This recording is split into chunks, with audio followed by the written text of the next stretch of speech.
So we got thirds, last night shifters, yeah, a few of them, those are the ones I have to keep awake, got it?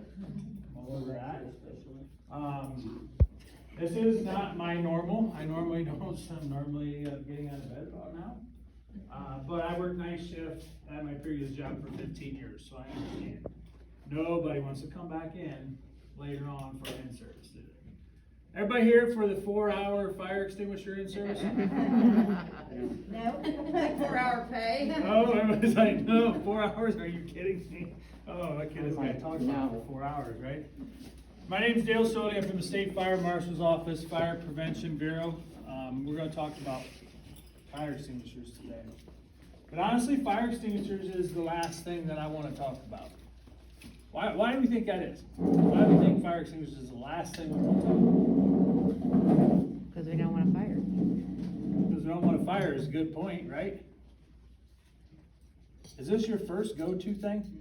No. No, it's not, is it? This is a kind of a last-ditch effort kind of thing. So let's talk about some of the other things first. First of all, let's see where everybody's at. Nurses, aides. Good. Kitchen people? Laundry people? Housekeeping? Activities? Administration? All right, we got a little bit of everybody, right? Anybody I missed? We're still waiting on these three guys to put their hands up. Really don't know what they do we? Probably maintenance, right? Any maintenance guys? Yeah, probably. Okay. All right, so when we talk about fire safety, we talk about a 4-letter word to help us remember what we're supposed to do in the event of an emergency, right? What is that word? Race, right? That word is in your book, right? Your emergency operations book. It's in there. And it tells you exactly what to do if you have a fire. But I will challenge you that if you have a fire in your facility, you won't be, I'll bet you my paycheck and your paycheck, you won't be able to find the page in that book that word's on during that emergency. You won't do it. You can't do it. Anybody play sports when they were in school? Anybody still play sports? Yeah, me neither. As you can see, right? Did you practice? Why did you practice? Why do we practice? My daughter's running track right now, and they practice every day after school, have meet once a week. So they're practicing 4 days, and then they compete 1 day. Why are we practicing those things? To get better at it. To get better at it, right? To increase our muscle memory, right? Does anybody have to look up the directions to do CPR? No. We pretty much know what to do, right? We go through CPR classes every couple years. We're building that muscle memory. And the same goes with fire safety, okay? So we talked about RACE. What's R stand for? Rescue, okay? Who do we rescue? Is that the first person? I heard it. Say it. Yourselves, right? First of all, are you safe enough to perform that rescue? Okay? If I walk in and the whole room is on fire, God forbid, but if the whole room is on fire, is anybody surviving that fire? No. Do I have, as working here, do I have the personal protective equipment to make entry into a fire to get a person? No. So you have to know your limitations, right? You have to think about yourself first. I'm glad you said that. Thank you. And then we have our residents, right? So if I have this room is on fire, which residents am I evacuating first? The side, across. Okay? Above and below. Above and below, right? You guys got this stuff. Good deal. And then we go out from there, okay? So I like to add some, and I apologize I have my back to somebody because it's the way it is, but I like to ask questions about how you guys do it at your facility. So if you're rescuing patients or residents, you take them where? Where do you go? That's the fire door. Past the fire doors. How do we know which ones the fire doors are? They shut automatically when the fire alarm goes off, right? Okay, excellent. So you you clear the room, you empty the room, then what do? You shut the door, right? When you come back from taking your resident past the fire doors, how do you know which room to go next?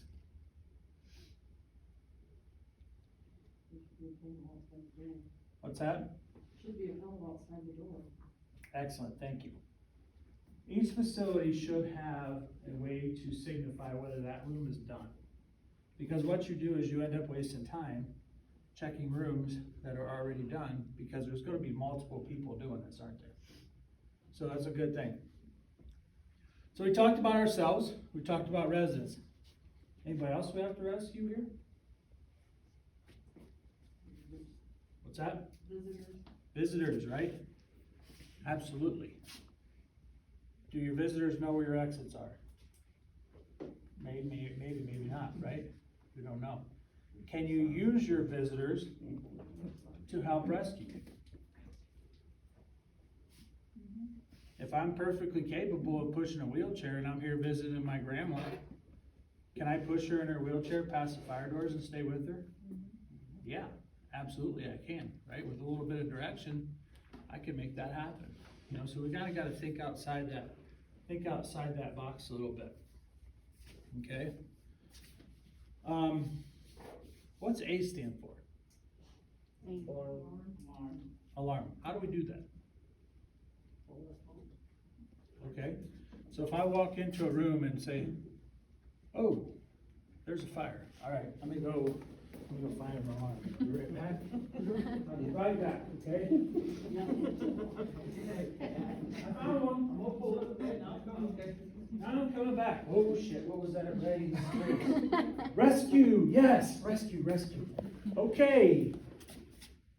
What happened in the time that it took me to go down and come back? Doubled in size. That fire doubled in size. Okay? Yes, we do need to pull that alarm. Okay? But if you walk into that room and you see a small fire, what is the first part of that word? Rescue, right? You need to immediately start to get that person out. How can you alarm without leaving the room? Yell, right? I know you guys can yell. I was going to ask you, tell me a little bit about yourself and where you're from, but I heard a conversation over here. No, I'm not asking those questions today. And I found out a little bit more than I need to know already. But if somebody's yelling fire in a facility like this, are they joking? No, we don't mess around with that stuff, do we? We're not messing around. So if she's yelling fire, and somebody else is coming to help, what are you doing as you're coming down that hallway? You're gonna pull that alarm, aren't you? Okay? What does that alarm do by pulling that? What does that do? Activate. Two things, right? Activates the overhead alarms, okay? Also calls the fire department, right? Excellent.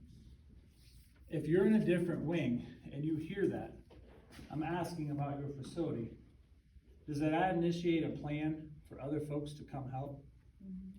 Yes, that's an audible cue that another part of this building has a problem. We need to send resources for them to help.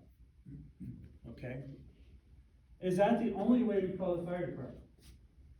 No, How else do we do it? the nurse has to call. The nurse has to call. Excellent, excellent. I'm glad you say that. I go to a lot of facilities and I ask, who calls 911? Well, somebody does. Who?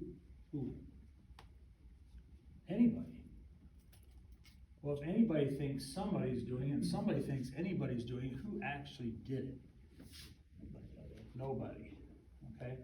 And that's an excellent point, because I tell you how this goes. I've been a firefighter for 26 years. Okay? And we do have a extended care facility, assisted living, nursing home facility in our jurisdiction.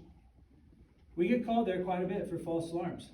Okay, whether it's malfunctions in their alarm systems or inadvertent pull in the pull stations, stuff like that. Okay, and I'm sure you guys have had that here over the past, right?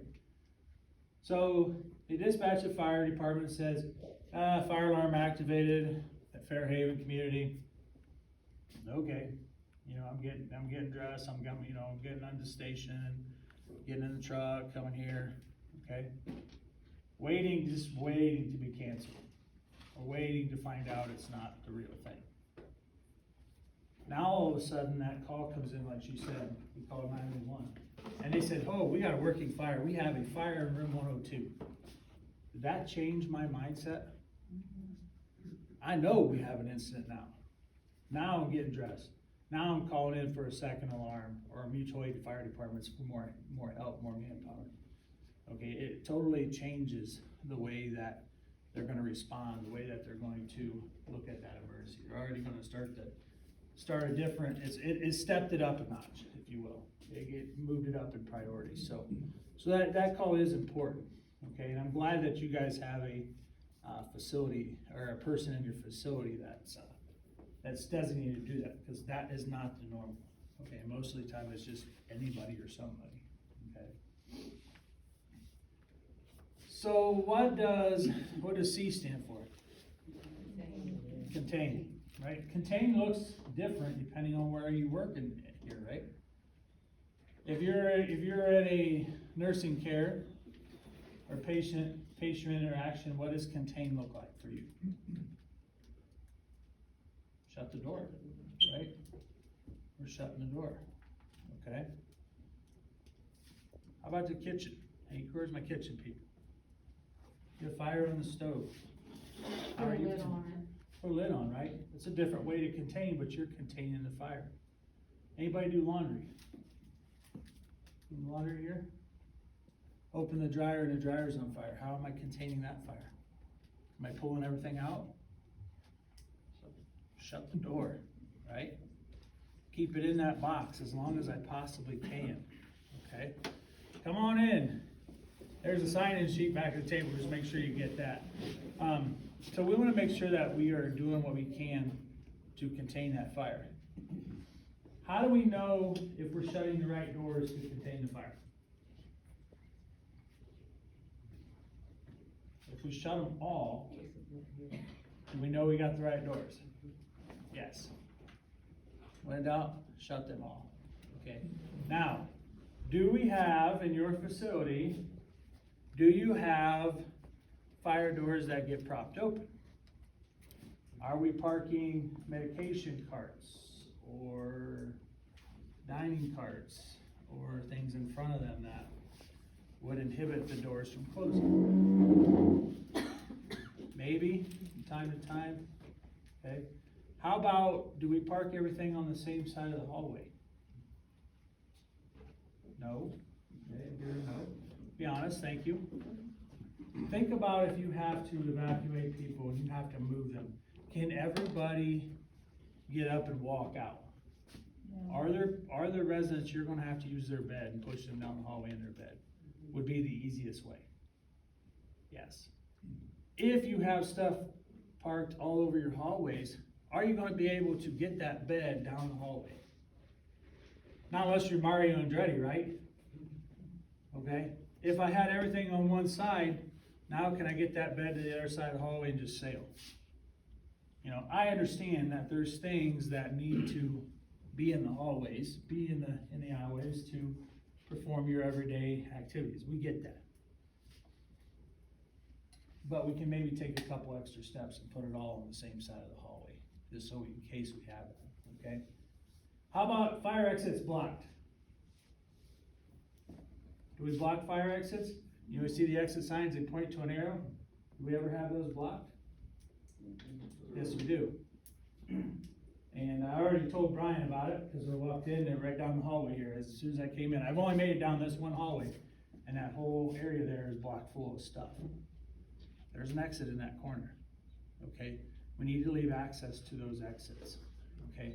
And I understand as we're moving things around, that looks like a good spot, we're not utilizing that space. Let's just put stuff in there. Might be temporary, but you guys know temporary becomes permanent, right? Think about it at home. Okay, I'm just gonna put that there for now. A week later, it's still there. Yeah, I'm gonna get to that. I just moved into a different house in December. I still have boxes, okay? I'm ready to take them and get them out to the dumpster because I'm really not sure what's in them. You know, been there 5 months, haven't opened them, must not need it. Okay, although I did find out yesterday my shorts are in there, so I'm not gonna throw that completely away yet. So yeah, so that's contain. What's E stand for? Extinguish. Evacuate or extinguish, right? We have to know our limitations. We talked about that, okay? We're not always going to be able to extinguish a fire, okay? Your fire extinguishers are just slightly bigger than this, but pretty darn close. 20 to 30 seconds is what this is gonna last, okay? How big of a fire can you put out with one of these? Not very big. Not very big, right? Even the most highly trained person is not gonna get a very big fire put out with one of these, okay? And that's, and that's somebody that does it quite often, okay? If I walk in and find a trash can on fire, maybe, okay? Car fire in the parking lot, no way. Whole bed on fire, no way, okay? It's not gonna happen. This is just too much, okay? Do you have any other things in here in this facility for extinguishment? These sprinklers, right? These work by this little fusible link right here in the middle. That's gonna get hot, that's gonna expand, and that's gonna come out. As soon as that does, there's water right on the other side of that head, and the water's gonna flow. If the fire continues to grow and gets bigger in size, the next one's gonna go off, okay? Keep in mind that extinguishers may not put out the fire. They may just suppress it, okay, and hold it from growing until the fire department can get there. So we still need to call the fire department. And they're gonna make a mess. I feel sorry for whoever's gotta clean it up because they make a big mess. Do we mess with those? Is that a good place to hang Christmas decorations? You chuckle, but I went into a facility at Christmas time and had tinsel from sprinkler head to sprinkler head all the way down the hallway. Okay, I can't make it up, I'm like, whoa, no, let's not do this. That's not a good idea, so let's not do that. Where do I find one of these? By the exits. By the exits, why? Why by the exits? Let's go over here to this side of the room. I haven't heard nobody over here talk. Why by the exits? What do you think?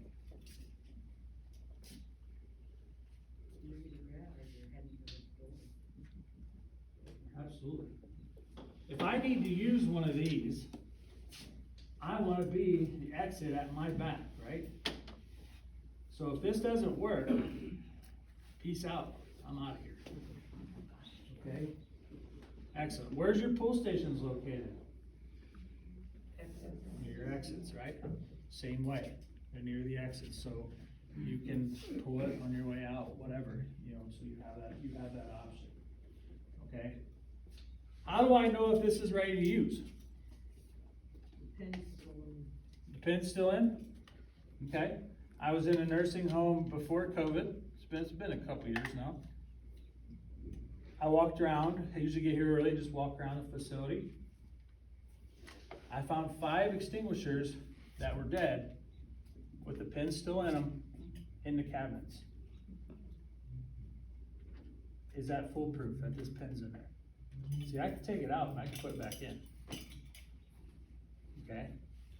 How else can we tell if they're ready to use? What's that? It's in green. It's in the green, right? Can you all see that? Look good from back there? Heck, I probably look good from back there. Come on. That's the best joke I got, guys. What do you think? Does that look okay? Yep, looks good to go. So we'd be okay to use that one. There is a little thing that says recharge, green, or overcharged. As long as it's in that green, it's ready to go. We want to review the type of the fire extinguishers that we have. What you have in your cabinets is an ABC extinguisher. That's the type of fire that we'll put out. Type A fire is anything that creates an ash. Your wood, paper, those kind of things. We have that? Yeah, absolutely we do, right? Type B fire is anything that boils, or flammable liquids, plastics, stuff like that. Do we have that? Yep, yep. Type C is electrical current. We know the lights are on, so we know we got electricity running through the building. Type D you will not find here. Okay, that is heavy metals. Looks totally different from this. It's kind of, doesn't even really have a top on it. It's more, usually they have a handle on the side. That's a heavy metals. That's more of an industrial application. Okay? There's one other one that you do have here, and that is a type K extinguisher. Who knows where the type K extinguisher can be found? Kitchen. I heard it. Kitchen. Kitchen. It's a short silver squatty one. It's got a wand on it hooked to it. It's used for your grease fires, okay, your kitchen fires, okay? So that's another option. Those that work in the kitchen, you also have a built-in extinguishing system in your hood, don't you? Do you know how to activate that? It should activate automatically, but do you know how to activate it if it doesn't? I think so. How would you do it? It's over by the wall, I would pull it. Okay? There should be a handle that says pull, right? Okay? You're gonna grab that and you're gonna pull it out. Don't be surprised if there's a cable on there and you have to pull it quite a ways to get it to activate. Okay? It's near the door, isn't it? Yes. Peace out, right? I'm gonna pull it and I'm getting out of the kitchen. Okay? So when you use these, there's the dry chemical extinguishers. Okay? Think of this as baby powder in here. Any of your kids ever get into the baby powder? Yeah, mess, isn't it? So if I'm taking this hose and I'm just whipping this hose around trying to put this fire out, is any of that powder getting to where I want it to go? It's not, is it? If I just hold it in one spot and I'm too close to the fire, is any of it actually doing what it's supposed to do? No. We want to be about 6 to 8 feet away. That's kind of our optimum spot. Any closer than that, it's going to get pretty hot. Okay, any farther away, then we're starting to spread out. It's not really going to work. A fire extinguisher works by interrupting the fire triangle. Fire triangle. Fire needs 3 things to survive. What are they? Oxygen or air, right? Fuel, something to burn. And I think I heard it. Heat. We have to have something to cause a fire, right? All fires will go out on their own, eventually, right? Make sense? Might burn a city block down, but they'll go out eventually. Okay? Think about that, and I can demonstrate that. Campfire, anybody campfire people? I like a good campfire, right? Put that last log in, and not supposed to, but go to bed, right? Get up in the morning, is the log still there? Nope. Is there fire still there? Not really, is there? Maybe some coals, but not really any flames anymore. Why'd that fire burn out? Ran out of fuel, didn't it? Okay? If I take water and spray it on the fire, what am I taking away? The heat, right? If I'm taking this dry chemical and I'm spraying it on the fire, what am I taking away? The fuel. I'm smothering it, right? I'm putting that fire retardant on it to keep it from burning. You may see an extinguisher with a great big cone on it. Those are CO2 extinguishers. Okay, they actually don't really put out anything but carbon dioxide. What they're doing is displacing the air. They're taking the air away from it to help put it out. So a fire extinguisher is going to work in one of those ways. It has to interrupt something within that triangle in order for it to put it out. Okay? With that being said, if a fire is this high and I'm spraying this extinguisher at the top of the fire, am I taking out any of those 3 things? No. And I'm not doing anything, am I? All I'm doing is making a mess. I need to get down to where the fuel is, whatever's burning. I need to get down, so we usually put it down low and sweep, okay? What's the four-letter word that tells us how to use this? Pass, right? We have these words. Okay, what's P stand for? Pull what? Pull pin. What do I do with the pin? Who cares, right? I don't need it no more, right? Because once I use this, can I put the pin back in and put it back in the cabinet? No, it's gotta be sent in, it's gotta be checked, refilled. Excellent. What's A stand for? Aim, what am I aiming at? We just talked about it, the base of the fire, right? What's the first S stand for? Squeeze. Squeeze, okay? Squeeze the handle. Let me ask you a question. I'm gonna back up. This guy looks like the strongest man in the room, other than those three sitting back over there. Go ahead and pull that pin out.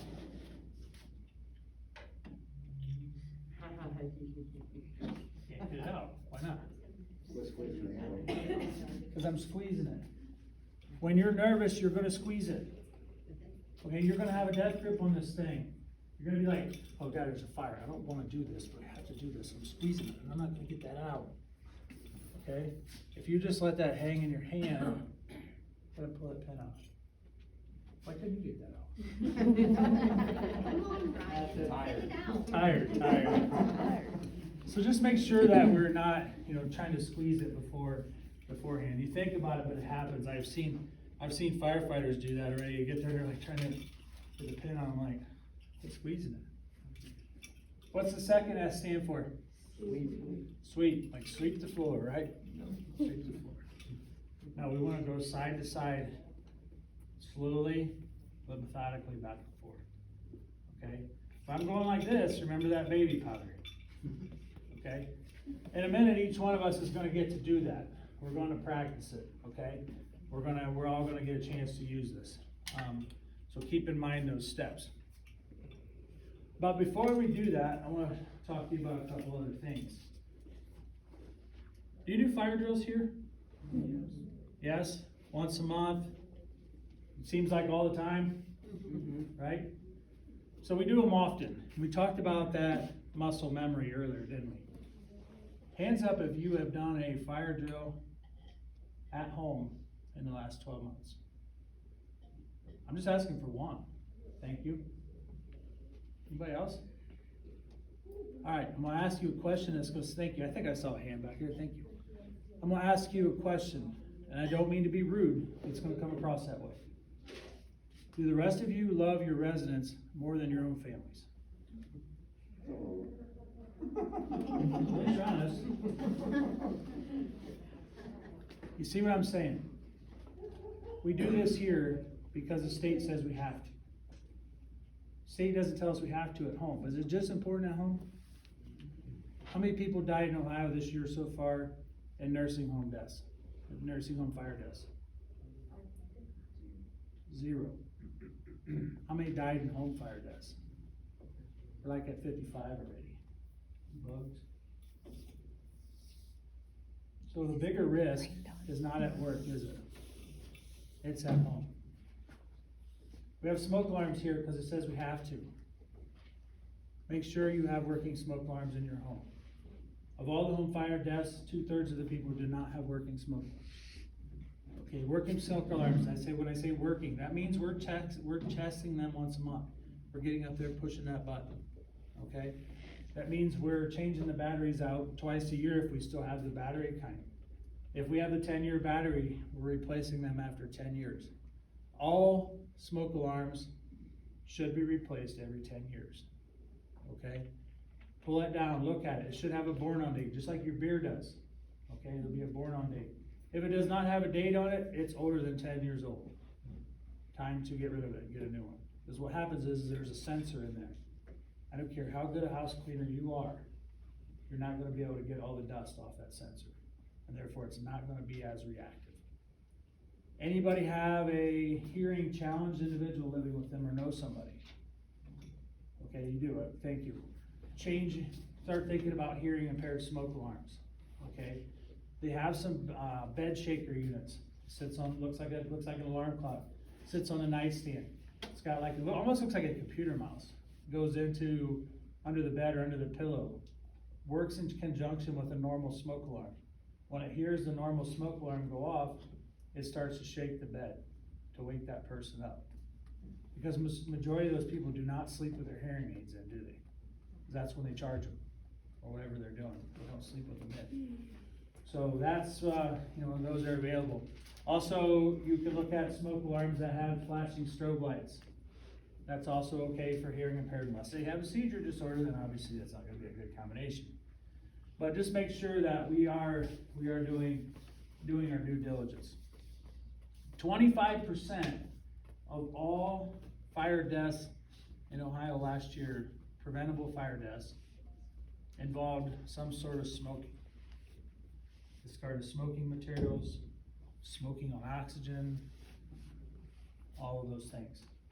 I'm not gonna stand up here and tell you not to smoke, okay? That's a personal opinion. I'm not gonna stand here and say smoking is gonna kill you. No, I'm not gonna tell you that. But what I am gonna tell you is the facts, that there are deaths attributed to smoking. Okay, smoking on oxygen, we all know that's not a good combination, okay? Discarded smoking materials, does that affect you here? Do you have a smoking policy here? You let residents go outside and smoke? Are we making sure that our containers for our discarded smoking materials are kept clean? Excuse me, are we enforcing that they are going a proper distance away from the building? Or do we have to go right outside the door and then we can smoke? Okay, think about some of those kind of things, all right? I watched it, sitting there waiting ready for a class, and a resident goes outside, he's standing outside smoking. As soon as they get done, they flip that cigarette butt right in the mulch. What's gonna happen? Okay, we did have a fire in a nursing home about 2 weeks ago. That exact thing happened, flipped that cigarette butt in the mulch, went up, dryer vent just happened to be right there. Got in the dryer vent, away it went. The fire actually came from the outside, then came in, and then went up to the attic. And it can happen. We'll make sure that we're doing that. So take all this stuff home, okay? Yes, you're here because you have to be. You're here because the state says you have to have fire training once a year, right? But it's important every day at home, not just once a year. Every day it's important to your families, okay? Kids are doing them in schools. They're doing fire drills at least monthly in school. You're doing them here. There's a disconnect at home. You guys are not alone. It's the same everywhere I go. We're not doing them at home. Have a meeting place at home. Have a safe meeting place. The kids are already in tune to that kind of stuff. Okay? Who's voluntarily going to say they're the oldest one in the room? Who thinks they're the oldest person? Rosie? Probably Rosie. Rosie's behind us. More Rosie? Okay. Hi, Rosie. I love you. When you guys were in elementary school, for anybody that's older than me, when you were in elementary school, what did they teach you during fire safety? What did they teach you? Stop, drop, and roll. Stop, drop, and roll. Mm-hmm. That's exactly what I was taught. I have fully expected my clothes to be on fire way more times in my life than they actually have. Right? We're not necessarily teaching stop, drop, and roll as a priority anymore. We're teaching prevention. How not to have a fire. Not what to do if your clothes catch fire. Let's not have a fire. That's more important, right? So we'll make sure that we're doing all those things. All right, so we're going to practice. We're gonna practice the fire extinguisher. We'll do it over there in the corner. Third shifters that came in are ready to go home just for that. They're here just for that. You guys want to go first? It's usually you want to go first so you can go home. Thank you. So we'll meet me over there, and then after that, that's all I have. Just make sure you sign in the sign-in sheet. If you did not sign in the sign-in sheet, you don't want to sign in the sheet, I'll see you at 9:15.